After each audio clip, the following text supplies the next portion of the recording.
If you're trying to conceive and quietly wondering if life can be whole without a baby, feeling anxious, uncertain, or weary in your faith, you're not alone.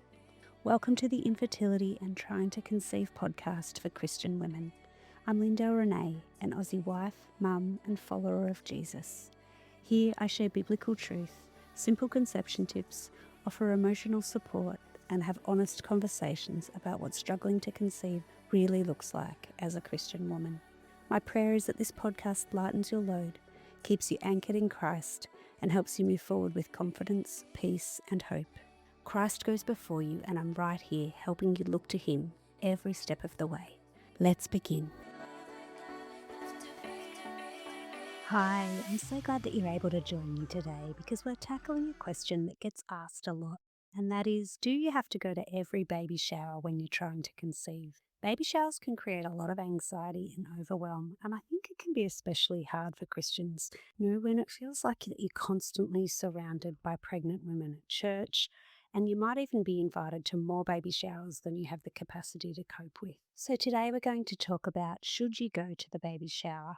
And what if you don't? What if you do? And how you can honour your needs, your friendships, and the Lord through it all. So first off, I would just say it's completely valid to feel anxious or heavy-hearted. Baby showers can stir up so much, especially when your own longing feels unmet. Just the thought of navigating awkward questions or struggling through small talk might actually fill you with complete dread. And if you're not coping, it's okay to honour that. Skipping one baby shower won't make the world fall apart, and you're not less faithful of a friend or less loving for knowing what your limits are. But here's something that I encourage you to watch for as well. What if saying no becomes the default response every time? Not just this event, but every invitation that feels even remotely hard. Sometimes what starts as self-protection can slowly turn into a habit of hiding or shrinking your world. And studies actually show that while avoiding uncomfortable things, they might give you a little bit of relief at first. In the long run, it can actually make anxiety worse and make it harder to step back into things later on. Now, I'm not saying that you should just push through everything. I definitely think there's a difference between caring for your heart and cutting yourself off from community because you're afraid that you won't cope. But if you found yourself skipping every invite just in case you won't cope, that just might be something, worth taking note of. And maybe this pattern has already started without you even realizing, because sometimes the avoidance starts before you've even made a decision. You might have noticed yourself running the whole baby shower scenario in your mind already. You picture the room, the comments, the emotions, and you start imagining just how awful it's going to feel. And of course, you don't want to go because in your head, it's already been a disaster. The thing is, God made your brain brilliantly capable. It can predict how something might feel, but just because your mind says that it's going to be horrible doesn't mean that it actually will be. In reality, it might not be nearly as bad as you expect. And anxiety can often get amplified because your brain is trying to protect you from what it believes is harmful or unsafe for you. And so, it runs through all of these imagined scenarios to prepare you. But the truth is, you don't really know what it's going to be like. None of us do. Only God does. So if you find yourself dreading the worst, playing out every painful possibility, I'd encourage you to remind yourself that you don't have to figure it all out in advance. You don't have to know how it will go. But trusting the one who already does know and who promises to never leave you nor forsake you can bring a real sense of comfort and stability. Philippians 4:13 reminds us that Christ gives us strength in all circumstances so that we can trust Him whether we go or whether we stay home. And there's wisdom in discerning what we're actually able to handle in this season and what we're not. So knowing that your mind might actually be making it worse than it actually will be, let's talk about what it might look like if you do decide to go. So if you do go to the baby shower, even if you have a miserable time, and let's face it, sometimes you might, because you've likely realised by now that just because you're a Christian, it doesn't mean that you won't have hardships or struggles in life.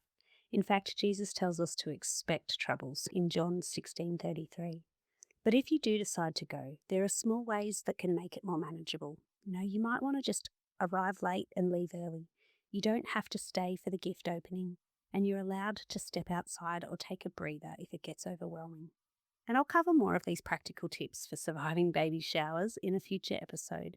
But these basic tips can just help take some pressure off. And so all of that to say is that sometimes things are just really hard. Sometimes the baby shower truly won't be as bad as you've imagined, and yet other times it may seem like your wounds are being prodded and poked, and you just wonder why God allows it. So, with all of that said, how do you actually decide whether or not to go? And I think it helps to consider a few things. The next thing I'll recommend is to keep your eyes on the big picture. Consider how close you are to the person having the baby shower. If there's someone that you don't know super well, or someone that you've known from church who has just invited every single woman in the congregation, then skipping it is probably less likely to upset anyone. But if it's your sister or best friend or a close friend from church or work, basically someone that you do life with regularly and who you might be more likely or who might be more likely to know about your fertility struggles, then consider if you'd appreciate them making the effort to go if you were in their position. Because if they are a close friend or family member, you might regret not going later on. There's lots of things that you can say no to and that you don't do because of infertility. And you have to be mindful of your own capacity as you only have a limited amount of physical and emotional energy. But I think there are some events for lifelong friends or family that you may really want to consider attending. And if you're in a big church or have a lot of friends and it feels like you're constantly getting invited, it's even more important to pay attention to your own limits and choose which ones matter the most. Also, people are pretty organised with baby shower invites because often there's another person organising the whole event for them. So if you've got time, look at the calendar in advance and decide which friendships matter most to you. Look at what else you've got on at the times of the baby showers. Do they clash with other commitments or other appointments or fertility treatments? And even consider where you're at in your cycle or circumstances. Because if they coincide with you being at the end of, your 2-week wait, or immediately after you've got a negative pregnancy result, or you've had a loss, chances are you'll be extra sensitive around this time. Sometimes you won't know all of these things in advance. But where you can, I'd suggest planning as much as possible, or at least being aware of these things and the timing of them all. Now, having said that about planning and thinking ahead, again, it's not the end of the world if you don't go to baby showers. And hopefully your close friends, that they'll understand and that they'll be sensitive about how you might feel. But in saying that, baby showers really are a different kettle of fish when you're going through infertility, because everything just seems to be about new life and joy and babies and happiness and the realization of desires, all the things that just might seem so impossible for you right now. And of course, we trust a God who is the creator of life and in control of everything. But sometimes the struggle and the pain, it just hits hard. So if going to the baby shower feels impossible, and if you feel like it's going to derail your mental health, then skip it. Whether you decide to go or not, you don't have to deal with this on your own. And wherever you are right now, hopefully you've been able to share a little bit or, at least a small part of your situation with someone. And if you haven't, I'd recommend listening to episode 7, where I look at whether or not to tell people. But I think as Christians, we're kind of used to sharing prayer points and doing different things with each other, Bible studies and various other things. But infertility, I think, really can be unique. It can feel taboo to talk about it, or it might just bring up all of these feelings of shame. And so often it's such a deep personal thing that sometimes sharing can just feel too painful or heavy. Or maybe you've had a negative experience with sharing with someone and you just don't want to expose yourself to that again. But yeah, I do recommend that, you have a listen to that episode about sharing, because even if you've got one or two really close people, that can really help you feel so much less isolated and alone. So another thing is, if the friend who's having the baby shower already knows some of your journey, then I'd recommend being upfront with them and honest, just about your struggle with what's going on and just why it's so hard for you right now. Just be aware they probably will feel disappointed, because we all want our close friends to share in our special moments in life, right? They might feel disappointed because it's natural to want our friends to celebrate special moments with us. But like I said earlier, you also only have a limited amount of physical and emotional energy, and so that really is something to consider. And circling back to what we touched on earlier about people not understanding, It can be hard for them to relate to your situation, especially if they haven't had any form of major hardship or struggle in their life yet. And also if they haven't ever been through, even if they just haven't struggled to fall pregnant at all. So, even though you can't control other people's reactions and responses, you can control your own. Communicating with your friend can help her understand that you're trying to love her well in all of this and not just ignoring the sadness and the heartache and the weariness that's also weighing on you. So, I definitely recommend asking God to give you the words to say that will help your friend understand where you're at right now. But even when we do communicate these things clearly, a lot of us, we still wrestle with guilt around these decisions. And I think maybe we can carry unnecessary guilt at times too. Maybe you're feeling guilty because you've read verses like Luke 10:27, where it says, love your neighbor as yourself, or Philippians 2, in humility, consider others more important than yourselves. And everyone should look out for not only his own interests, but the interests of others. And I would guess that if you're listening to this and you're a Christian, you most likely don't want to be horrible and say to someone, I don't care about your feelings. Mine are more important than yours. And you don't know what I'm going through. You might think it, but generally, we don't want to crush others by actually saying it. But we also don't want to exhaust ourselves from people pleasing just for the sake of it. And right now, you are in a heavy season of your life, and your capacity will vary based on your circumstances. With infertility, you have unique circumstances that add to how you navigate this experience. And so, where some people with infertility might be able to handle it without too much grief, others will feel like they're crumbling. But I think that's why some of these things can be such a wrestle. Because at what point do you say, yep, I'm truly not coping? Or, you know, do you just feel unnecessary guilt if you don't attend because you feel that it's unloving if you don't? Or do you just simply want to not go because, you dread the feelings and the emotions that come up and so you avoid going? And as Christians, how do we act in ways that honour God and yet still look after our own needs, not just do what others who aren't carrying the same burdens expect of us? Reflecting on these questions can be pretty uncomfortable, and I know I felt like it was an added burden to have to deal with things like this. Why didn't others have to face decisions like these? The reality is they probably do. It's just not decisions surrounding infertility. Their decisions might be about tricky family situations or dynamics or, a miserable job or something else. And to be honest, I often find it hard knowing how best to love someone else as I do myself and not to just look at my own interests, but the interests of others, but also not neglecting my own interests. It sounds a bit like a tongue twister, but if we look at the principle of these verses, they're not saying to neglect ourselves completely, but to look at why you're doing what you're doing.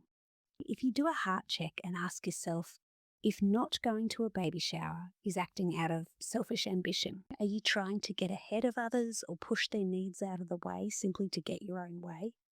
I'd say for most people listening and going through infertility, that's pretty unlikely. It's not putting your own selfish interests and wants above what God says is good or right for others. You can love and support and serve and care for your friend in other ways, but not attending the baby shower doesn't mean that you're neglecting their needs. They don't need a baby shower. It's just a lovely luxury, a nice ritual that we have to celebrate the mum to be. And admittedly, it's kind of become this, rite of passage into motherhood. But it's not a need where, it would be detrimental to your pregnant friend if you weren't there. And each of us has our own burdens and capacity. And so I think it's worth asking yourself, how can I honour God in the here and now within the struggles in this season where the heartache and heaviness are my constant companions?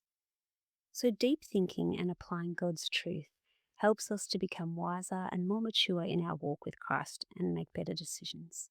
God gives us principles and directions to work with in order to honour Him, but it's not always clear cut, with the answers. So wrestling with these things can be hard and tiring, but it does grow us. So after thinking through this, here's where I land on friendships. And my take is that not going to a baby shower shouldn't divide a friendship.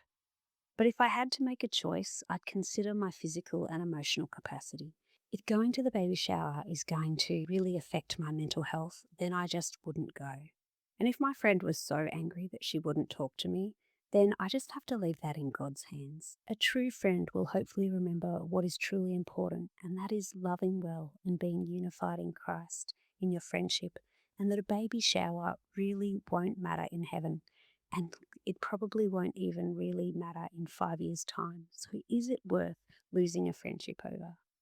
If your friend is a Christian and just can't see that, you might just need to place this friendship on pause for a while. And it may even ease the tension if you can see why they might have reacted like they did. Maybe they have expectations of you, or they had expectations of you without even letting you know what they were. Maybe they had this picture in their head of you both having babies together, and maybe they're overreacting without even realizing it because they feel sad that you both can't share in this experience in the same way. Sometimes their reaction might be out of selfishness or unrealistic expectations, but often it's probably that just they're disappointed and they're processing. We all have reactions, and some are healthy and some are not so much. You could say to yourself, well, they're not a true friend if they're going to act like this, and cut off the friendship. But once emotions subside, there's a good chance that you'll realize, yep, they likely overreacted out of disappointment, because they likely did so because they love me and wanted me to be able to celebrate a special moment in their life with them. Because no one gets it right 100% of the time. And often a solid friendship is worth holding on to, even if you need a bit of space for a while. But do what you can to communicate your situation and your needs with your friend, and then leave it in God's hands. You're responsible for your actions, and if you maintain openness, love, and grace, then you've done all you can, and your friend is responsible for her actions from there. And practically speaking, once you've made your decision, whatever it is, I'd recommend acting on it fairly quickly. So, if you know in advance that you don't plan to go, then I would RSVP as soon as you've made the decision. A quick decision will take that off your plate and stop you ruminating about it. Depending on how close your friendship is, you could just simply say, "Thanks so much for the invite. I can't make it that day, but I'll be thinking of you. Let's have a coffee date before the baby arrives." Something simple like that. And you don't have to explain further. And if on the day you're just not coping before you have to attend, you can let them know. Just send a text again saying something like, "I'm really sorry, but I'm not well, and I need to lay low today. Hopefully we'll catch up soon." And, or something along those lines. You don't want to lie, but not well is kind of a blanket term, and that can cover a lot of areas, which include your emotional and mental health as well. Now, here's something really important. Skipping the event doesn't mean skipping the friendship. You can still stay connected and show love in intentional ways. And this might look like dropping off a gift with a handwritten card, or inviting her out for a quiet coffee or dinner. You might even text her a prayer or a scripture the morning of the shower. Basically, make the friendship the focus, not the event. Romans 12:15 says, "Rejoice with those who rejoice." And that rejoicing, as hard as it can be, it might take many forms. You're not a less faithful friend if you find another way to rejoice with her.